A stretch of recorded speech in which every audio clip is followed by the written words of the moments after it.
அதிமுகவுடைய கட்சி பெயரையோ கொடி சின்னம் எதையுமே ஓ பன்னீர்செல்வம் அவர்கள் உபயோகப்படுத்தக்கூடாது அப்படின்னு சொல்லிட்டு எடப்பாடி பழனிசாமி அவர்கள் உரிமையியல் வழக்கு தொடுத்திருந்தாரு. இந்த வழக்கை விசாரிச்ச உயர்நீதிமன்றம் போன 18ஆம் தேதி அதுக்கு நிரந்தர தடை விதிச்சிச்சு. இந்நிலையில இதற்கு எதிர்ப்பு தெரிவிக்கும் விதமா ஓ பன்னீர்செல்வம் தரப்புல இருந்து மேல்முறையீடு செய்யப்பட்டுச்சு. அந்த மேல்முறையீட்டுல அவர் குறிப்பிட்டிருந்த விஷயம் என்ன அப்படின்னா, அதாவது சிங்கிள் நீதிபதி அவர் வச்சுதான் இந்த தீர்ப்பு வழங்கப்பட்டிருக்கு. அதே மாதிரி இதுக்கு உரிமையியல் வழக்கு போடுறதுமே பாத்தீங்கன்னா எடப்பாடி பழனிசாமி அவர்கள் மட்டும்தான் போட்டிருக்காரு.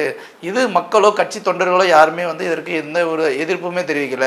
இந்நிலையில அவரா வழக்கு போட்டதுக்கு எப்படி ஒரு நீதிபதி வழக்குக்கு விசாரணை கொடுத்து அதுக்கு தீர்ப்பு அளிக்க முடியும்? அதனால இதற்கு இடைக்கால தடை விதிக்கிறோம் அப்படின்னு சொல்லி மேல்முறையீடு பண்ணியிருந்தாரு. இந்த வழக்கு விசாரணைக்கு இன்னைக்கு வந்துச்சு. இன்னைக்கு விசாரிச்ச நீதிபதிகள் எல்லாரும் என்ன சொல்லியிருக்காங்க அப்படின்னா, இப்போ இந்த நிலைமையில இதுக்கு இடைக்கால தடை விதிக்க முடியாது அப்படின்னு சொல்லியிருக்காரு. இது ஓ பன்னீர்செல்வம் அவர்களுக்கு மேலும் ஒரு பின்னடைவை கொடுத்திருக்கு. ஏன்னா ஏற்கனவே அவர் தனியா தான் நிற்கிறாரு, அதுவும் வேற ஒரு சின்னத்தை தான் நிற்கிறாரு. அப்படிங்கிற இடத்துல அதிமுகவுடைய உரிமை சுத்தமா போயிருச்சு அப்படிங்கிறது இது மூலமா வெட்ட வெளிச்சமா தெரிய வருது. நாடாளுமன்ற மக்களவைக்கான தேர்தல் சூடு பிடிச்சிருச்சு அப்படின்னு நம்ம சொல்லி ஆகணும். அதுலேயும் குறிப்பாக தமிழ்நாட்டில் ஏற்கனவே மும்முனை போட்டிகள் இருக்கு. இது மட்டும் இல்லாமல் நாம் தமிழர் கட்சி தனியாக 40 தொகுதியில் நிற்கிறாங்க. தேர்தல் அறிவிப்புக்கு முன்னாடியே பிரதமர் மோடி தேர்தல் பிரச்சாரத்தை தமிழகத்திலேயே ஆரம்பிச்சிட்டாரு. அதுலேயும் குறிப்பாக அவர் ராமேஸ்வரம், மதுரை, அதே மாதிரி தேர்தல் பிரச்சாரத்துக்கு அப்புறம் கோவையில் ஒரு பெரிய பேரணியை நடத்தினார். இந்நிலையில் அவர் மறுபடியும் இந்த தேர்தல் பிரச்சாரத்தை முன்னிட்டு 3 தடவை தமிழகத்துக்கு வரதுக்கு வாய்ப்பு இருக்கிறதா ஒரு தகவல் வெளியாகி இருக்கு. அது மட்டும் இல்லாமல் இந்த தடவை ரெகுலரா போன அந்த மதுரை, கோவை, திருச்சி, ராமேஸ்வரம் இந்த மாதிரியான ஏரியாக்கெல்லாம் போகாம டெல்டா பகுதிகள், அதே மாதிரி தேனி, மற்ற பகுதிகள், கிருஷ்ணகிரி, தருமபுரி இந்த மாதிரியான பகுதிகளுக்கெல்லாம் போய் பிரச்சாரம் மேற்கொள்ள இருக்கிறதா ஒரு தகவல் வெளியாகிருக்கு. மேலும் இந்த பொதுக்கூட்டத்தில் யோகி ஆதித்யநாத்தும் முக்கியமான ஒரு பிரச்சார பயணம் மேற்கொள்ள இருக்கிறதா ஒரு தகவல் வெளியாகிருக்கு. இது மட்டும் இல்லாம கிட்டத்தட்ட ஒரு 18 அமைச்சர்கள் இதுல கலந்துக்கிறாங்க அப்படிங்கிற ஒரு தகவலும் வெளியாகிருக்கு. இது அதிகாரப்பூர்வ அறிவிப்பு எல்லாமே இன்னும் ஓரிரு நாட்கள்ல வரும் அப்படின்னு சொல்லி தகவல் வெளியா இருக்கு. இப்படி வரும் பட்சத்தில் தமிழகத்துல பிரதமர் மோடியும் சரி, பாஜக கட்சியினரும் இவ்வளவு தூரத்துக்கு முக்கியத்துவம் கொடுக்கிறது எதுக்கு அப்படிங்கிறது அப்பட்டமா நமக்கே தெரியும். தூத்துக்குடி தொகுதியில் நடைபெற்ற இந்தியா கூட்டணிக்கான செயல் வீரர்கள் பொதுக்கூட்டத்தில் கலந்துகிட்ட மீன்வளத்துறை அமைச்சரான அனிதா ராதாகிருஷ்ணன் அவர்கள் பாரத பிரதமர் நரேந்திர மோடி அவர்களை ஒருமையில் பேசினதா குற்றம் சுமத்தி பாஜக துணைத் தலைவர் கரு நாகராஜன் அவர்கள் தேர்தல் ஆணையத்திட்ட கம்ப்ளைண்ட் கொடுத்திருக்காரு. கம்ப்ளைண்ட் கொடுத்ததும் அது செய்தியாளருக்கு பேசும்போது இந்த கட்சிக்கு இதுவே வேலையா போச்சு, எப்பவுமே ஒருமையில தான் பேசுறாங்க, இல்ல ரொம்ப இழிவா பேசுவாங்க. இதுக்கு முன்னாடி கூட ஆர் ராசா அவர்கள் முன்னாள் முதலமைச்சருடைய அம்மாவை பத்தி தப்பா பேசியிருந்தாரு. இதற்கு நியாயமா முதலமைச்சர் மு.க. ஸ்டாலின் உடனடியாகவே நடவடிக்கை எடுத்திருந்திருக்கணும். அவர் எதுவுமே எடுக்க மாட்டேங்கிறாரு. அவர் அவங்க அம்மாவை மதிக்கிறவர் தானே. தமிழர்களுடைய மிகப்பெரிய பண்பாடே யாரையுமே மரியாதை இல்லாம பேசுறது, அது கட்சியை மீறி நடந்துகிட்டு இருக்கு. இதுக்கு ஒரு முடிவு கட்டியே ஆகணும் அப்படிங்கிற அந்த ஒரு விஷயத்தை ஆக்ரோஷமா சொல்லியிருக்காங்க. இந்நிலையில தமிழக பாஜக தலைவர் அண்ணாமலை உட்பட்ட பல்வேறு தலைவர்களும், அது மட்டும் இல்லாம பாஜகவின் அடிமட்ட தொண்டர்கள் வரையிலும் எல்லாருமே அனிதா ராதாகிருஷ்ணன் பேசினதுக்கு எதிர்ப்பும் கண்டனங்களும் தெரிவிச்சுக்கிட்டு இருக்காங்க. இது ஒரு விதத்துல பார்க்கும்போது பாஜக தரப்புல இருந்து இதுக்கு முன்னாடி பொன்முடி, அதே மாதிரி செந்தில் பாலாஜி இவங்களுக்கு அரெஸ்ட் கொடுத்த மாதிரி இதுவும் ஒரு மாதிரி அரெஸ்ட் கொண்டு போய் விடுமா அப்படிங்கிறத இந்த தேர்தல் முடிவுகளை பொறுத்து நமக்கு தெரிஞ்சுக்க முடியும். இந்த நெட்டிசன்களாலையும் சில எதிர்கட்சிகளாலையும் எப்பவுமே பொய்யர்களின் மன்னன் அழைக்கப்படுபவர் தமிழக பாஜக தலைவராக இருக்கிற திரு அண்ணாமலை அவர்கள். ஏன் அப்படின்னா அவர் ஏதாவது ஒரு பொய்யை சொல்லி அதை அதுக்கப்புறம் ப்ரூஃப் பண்ணி மாத்திக்குவாரு அப்படிங்கிறது தான் அவங்க அதிகமாக சொல்ற ஒரு விஷயம் தான். இந்நிலையில அவர் பேசின பல வீடியோக்களில் ஒரு முக்கியமான வீடியோ ஒன்று சமூக வலைதளத்தில் இப்போ வைரலாகி ட்ரெண்டிங்காக போயிட்டு இருக்கு. அந்த வீடியோவில் அவர் என்ன பேசியிருக்காரு அப்படின்னா, தமிழ்நாடு எல்லா விதத்திலுமே முன்னேறி இருக்கு, அது அப்சல்யூட்லி நோ டவுட் அப்படின்னு சொல்லியிருக்காரு. நான் தமிழ்நாட்டை ஒரு பீகாரோடையோ இல்ல ஒரு மணிப்பூரோடையோ நான் ஒப்பிட்டு பேச விரும்பல. தமிழ்நாடு நீங்க கம்பேரிட்டிவ்லி எஜுகேஷன் வைஸ் எல்லாத்திலுமே பாத்தீங்கன்னா அது ஆல்ரெடி முன்னேறி இருக்கு. இதை நான் பெல்ஜியம், பிரான்ஸ் இந்த ரேஞ்சில் அதை கம்பேர் பண்ணி அந்த இடத்துக்கு கொண்டு போகணும்னு ஆசைப்படுறேன். வளர்ந்த நாடு அப்படின்னு சொல்லி அந்த ஒரே பாயிண்ட்ல இங்கேயே முடங்கி போய் உட்கார்றது நல்லாவா இருக்கு, நீங்களே சொல்லுங்க அப்படின்னு ஒரு வீடியோல பேசியிருக்காரு. இப்போ அது தேர்தல் பிரச்சாரத்துக்காக தமிழ்நாடு வளர்ச்சி அடையவே இல்லை, தமிழ்நாடு ரொம்ப பின்தங்கி இருக்கு அப்படிங்கிற ஒரு கருத்தை சொல்லியிருக்காரு. இப்போ இதை நெட்டிசன்களும் சரி, அதே மாதிரி எதிர்கட்சியில ஐடி விங்ல இருக்கிறவங்களும் சரி, இதை ட்ரோல் பண்ணி அதே மாதிரி இதை கிண்டல் பண்ணி இப்போ பொய்யர்களின் மன்னர் அண்ணாமலை அன்னைக்கு எப்படி பேசினாரு, இன்னைக்கு எப்படி பேசியிருக்காரு அப்படின்னு ட்ரோல் பண்ணிக்கிட்டு இருக்காங்க. அதிமுக சார்பில் திருச்சியில் நடந்த பிரம்மாண்டமான பொதுக்கூட்டத்தில் பேசிய திரு எடப்பாடி கே பழனிசாமி அவர்கள் என்ன சொல்லியிருக்காருன்னா, கடந்த 2 நாளா திமுக தலைவர் எல்லா இடங்களையும் பிரச்சாரம் பண்ணிக்கிட்டு வர்றாரு. அதுல பிரச்சாரத்துல 2 விஷயங்கள் சொல்றாரு. ஒன்னு, பிரதமர் மோடியை பத்தி விமர்சிப்பாரு, அது நமக்கு தேவையில்லை. இன்னொன்னு, என்னை பத்தி விமர்சிப்பாரு. இதை தவிர அவரால் வேற எதுவுமே பேச முடியாது. காரணம் என்னன்னா, வேற எதுவுமே சரக்கு இல்லை அவர்கிட்ட. அவர் ஒரு பொம்மை முதலமைச்சர். மேலும் அவர் சொல்றாரு, அதிமுக காரங்க தமிழ்நாட்டையே கெடுத்துட்டாங்க அப்படின்னு சொல்லிட்டு.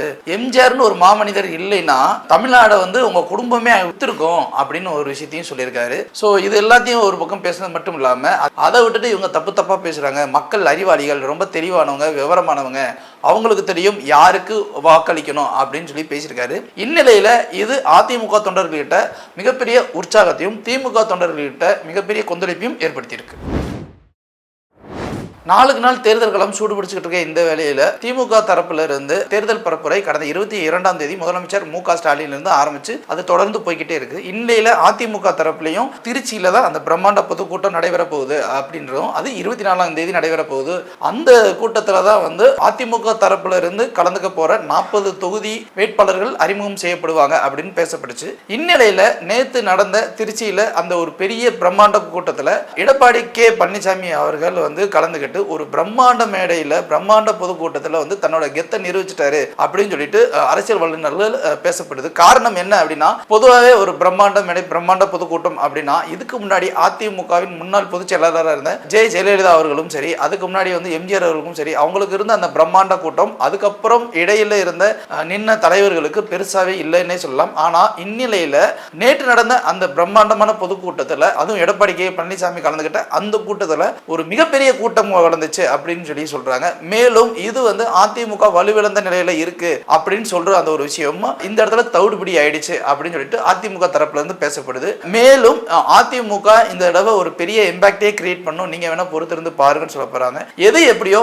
இந்த மிகப்பெரிய பிரம்மாண்டமான பொதுக்கூட்டம் அதிமுகவுக்கு ஒரு நம்பிக்கையை கொடுத்திருக்கு அப்படின்னு நம்ம சொல்லலாம்.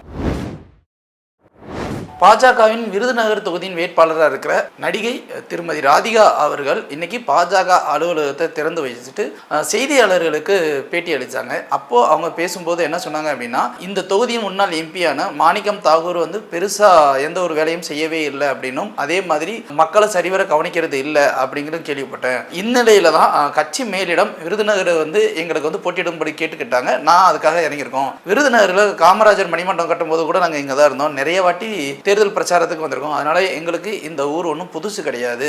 எங்களுக்கு இங்கே நிறைய சொந்த பந்தங்கள்லாம் இருக்காங்க. இங்கே இது மட்டும் இல்லாமல் தேமுதிக சார்பில் விஜயகாந்த் அவர்களின் மகனான விஜய் பிரபாகரன் போட்டியிடுறாரு.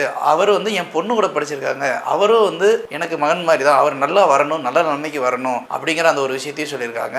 மேலும் இங்கே எப்படியாவது வெற்றி பெற பாஜக தரப்பில் வெற்றி பெற வைக்கிறதுக்கு உண்டான அனைத்து வேலைகளும் ஏற்கனவே செய்யப்பட்டுருச்சு அப்படின்னும், இன்னும் கொஞ்சம் உழைத்தா மிகப்பெரிய வெற்றி அடையலாம் அப்படிங்கிற அந்த ஒரு விஷயத்தையும் ராதிகா சரத்குமார் அவர்கள் சொல்லியிருக்காங்க. இந்நிலையில விருதுநகர் தொகுதி ஒருவேளை அவங்க சொல்ற மாதிரி ராதிகாவுக்கும் ஜெயிக்கிற வாய்ப்பு இருக்கா இல்லையா அப்படிங்கிறது எலெக்ஷன் முடிஞ்சதுக்கு அப்புறம் தான் நமக்கே தெரியும்.